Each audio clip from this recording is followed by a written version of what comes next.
Hi, I'm Dr. J, and welcome to 5-Minute Fridays. I have a background of a master's in human performance and applied sports science and a doctorate in sport and performance psychology. This week, we're going to talk about hydration and its effect on performance.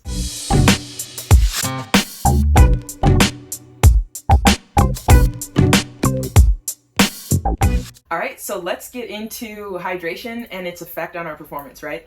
So hydration plays a huge role when we're looking at the function of our kidneys, and we're looking at glycogen stores in our muscles and even the plasma volume of our blood, which can affect how well our central nervous system is able to utilize our muscles and even the amount of which our muscles are able to be utilized, right? So that difference between having the ability to and using it to that level that you are able to. It's important that we look at hydration as a 24-hour cycle. This is something that's going on from the moment you wake up to the moment that you go to sleep, right? And then during that time when we're sleeping, we're letting our body take care of all those processes overnight that we spoke about in our last 5-Minute Friday. If we're not able to give our body that minimum volume that our kidneys require, our body is unable to remove those wastes that go out through our body via urine, right? And that causes the kidneys to work harder, or it might cause even more of those metabolites and those waste products to stay in our system, which is not good, all right? The whole goal is to get rid of that. And if we're not hydrated to that minimum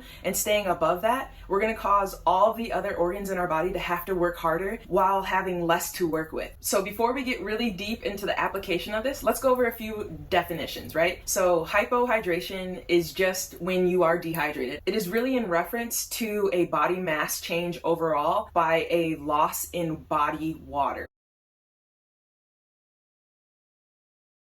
So when we're comparing these different types of muscle outputs from muscular strength, peak power, and high intensity endurance, the greatest decrement that's going to happen because of hypohydration is actually going to be in the high intensity endurance exercises.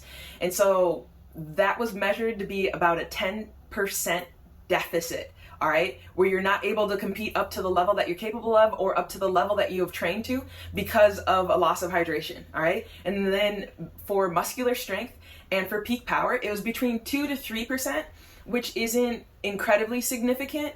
But when we look at the results of some of the comparison studies that were looked at for these articles, from the 1996, the 2000, and the 2004 Olympics, in the 100-meter dash, the difference between the Olympic gold and the 8th place finish in that Olympic final was 3%. All right, so now imagine that you're looking at peak power, muscular strength, and that high intensity endurance. All right, if you are underhydrated by 3%, that could be the difference between you winning a highly tuned race, right?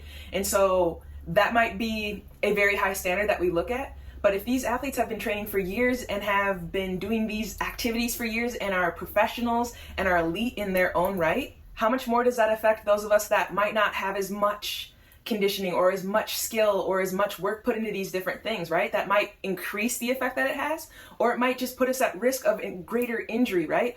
Or it could put us at risk of not performing well, and depending on what that performance is for, that could lead to trouble, right? So we're looking at jobs that require a lot physically. That could put you at risk for different things if you're asked for either varying demands where it's not always the same thing that happens when you're called on for your job, right? Or if we're looking at different areas where that peak power might be crucial, but we don't know when the demand for peak power is going to occur. If we're already under by that percent, or we're under by some percent, that puts us at risk, right? And some of you might be thinking, all right, if I'm hypohydrated, that means my lactate is higher and it's going to cause more issues and my muscles are actually fatiguing because of lactate. This one was quite interesting when I was looking at it, all right? Lactate levels actually decrease with greater levels of hypohydration. So the more dehydrated you are, the lower your lactate levels are. But then here's the flip of it. Your muscle is not going to function as optimally because they couldn't quite pinpoint it, but there is a connection between the brain, the nervous system, and levels of hydration. Your brain might not even send the right signals to your muscles to function, all right? And then on top of it, if we're looking at lactate, all right, so now we're talking about that metabolism that happens at the muscle, right? And glycogen is most crucial for that muscular strength and that peak power and that high intensity endurance, whereas some of our longer endurance activities are actually going to be more fat reliant for their metabolism. When we're looking at the glycogen dependent metabolism systems, when we get to that point of dehydration, your glycogen stores are actually going to be low. And because the glycogen stores are low, that's what's actually going to reduce the lactate.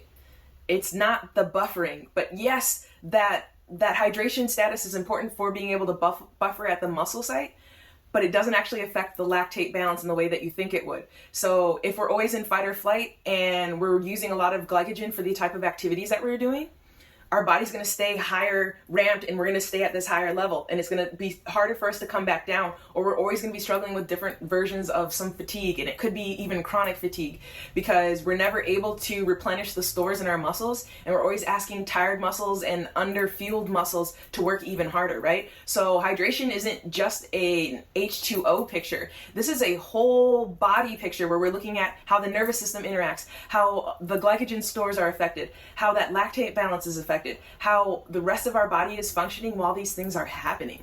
And furthermore, if we stay in that fight or flight response, that will lead to even greater glycogen depletion. All right, and it can even drain on your adrenal glands because that cortisol is elevated and we're having a catabolic reaction instead of an anabolic reaction, or an opportunity for our muscles to build and grow and enhance. So what are some of the ways that we're able to actually maintain better hydration? All right, that could be making sure that we are hydrating actively around the clock. Or if you're somebody that is a heavy sweater, making sure that when you're replenishing fluids that you've got salt involved with. Endurance activity actually increases your body's plasma volume. So when they were looking at endurance specific activity, so well beyond 2 minutes, the plasma volume that occurs as a hematic adaptation actually slows the rate at which hypohydration affects those in distance activities or endurance activities. And so by being in better conditioning or better shape for the type of activities that you're trying to do can actually reduce the effect of hyperhydration on your body. Another way can be acclimation or even acclimatization. All right, so spending time in high heat or even training in cool conditions and being able to tolerate the difference in those conditions will put you at less risk for hypohydration or heat-induced stresses. So the information that I gave you today won't be as straightforward for our athletes that use weight control. That could be combat sports or anything else that is weight limited or there's weight classes dividing. And then there's also a special note about those of us that have menstrual cycles. All right, that does affect our water retention during different times of the month. And so during the luteal phase, you'll actually retain more water, which could help you maintain hydration much easier. All right, and so understanding kind of how your body feels during those different times of the month can influence how that hydration takes effect and how that hydration can be utilized to your benefit for those high intensity, the muscular, the peak power, and even the endurance activities that you might be interested in. So I hope today's 5-Minute Friday has been able to give you a new perspective on why it is important to hydrate, or giving you a competitive look at why it could be advantageous to hydrate. So this is Dr. J, and this is your friendly reminder to drink your water. Thank you for joining us for this 5-Minute Friday. Please join us in 2 weeks. We're actually going to do a little wild card 5-Minute Friday next week, so it'll be a surprise topic.